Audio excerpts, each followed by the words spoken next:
Everyone, welcome back to Nimsite. Today, as part of the productivity series, I've got a very special video for you. The things that I mentioned in this video, I myself have been practicing, and I hope that it could be beneficial to all of you. Now, we are going to talk about 5 habits that I want to build this year. Now, these habits I started practicing in the last year as well. I want to do more of it this year. Now, I know this is a bit late video, we are already into the month of February, so please kindly excuse. Now, if there are any other habits that you think can be beneficial to other viewers and you have been doing and it has made a great difference in your life, put it down in the comment section as well. So moving on to the video. So the first habit that we are going to talk about that I have been doing is being grateful. Now, being grateful, I think, has made a huge impact in my life. It has made me more positive. It has made me, come out of the negative situations.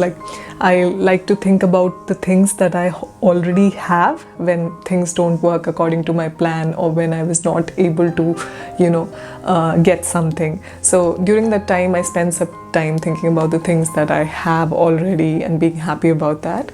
So this has helped me in increasing my self-esteem as well.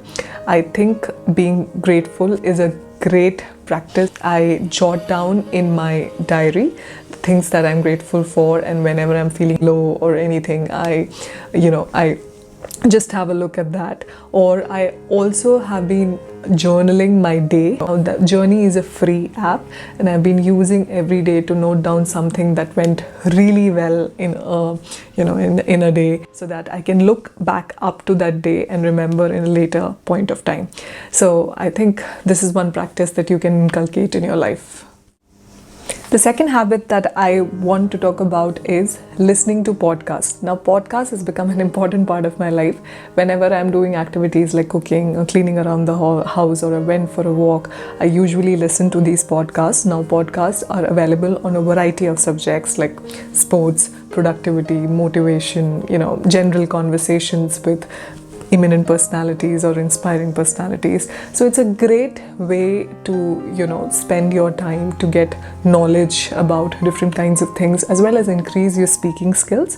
So I think including podcasts and listening to podcasts can be a great addition. Third habit that I want to talk about is reading something every day. Now, I don't have to tell you the importance of reading and how it can help in increasing your knowledge, your attention, your concentration level, and a whole lot of things. So now, earlier what I used to do is I used to make these big plans that I'm going to finish off this book in these many days, and I will start, but I end up not completing that book.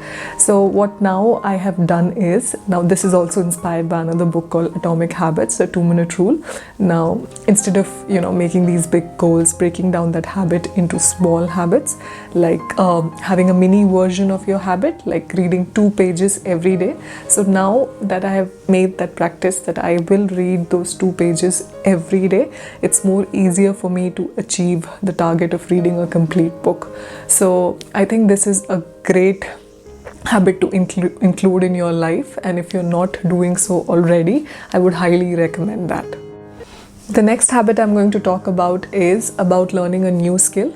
Practice a skill for 21 days. You would have heard this famous quote or famous practice that if you practice a skill for 21 days, you you tend to acquire that skill. So this is very important to include in your life. So for example, I have made these things that I want to learn video editing, or I want to learn shuffling, but then again I have broken that habit. I cannot learn the whole dance of shuffling, right?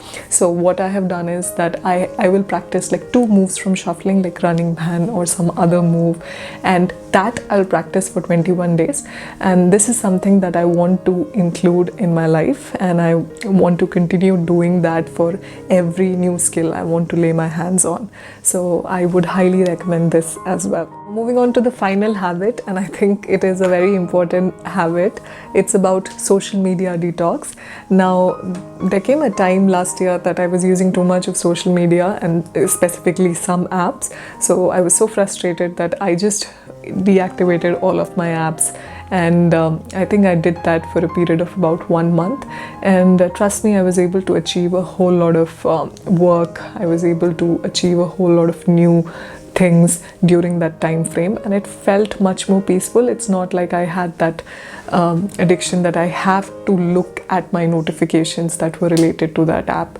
So I think this is a good practice to, you know, inculcate in your lives. Every 3 months or 4 months, you can have this period of detox from all of these apps that you think you've been spending a whole lot of time on, and you know, you can keep that time away. You can try doing this slowly and slowly. It's something that you can make a part of your life, so that, you know, social media should not be controlling you. You should be the one who should be controlling social media.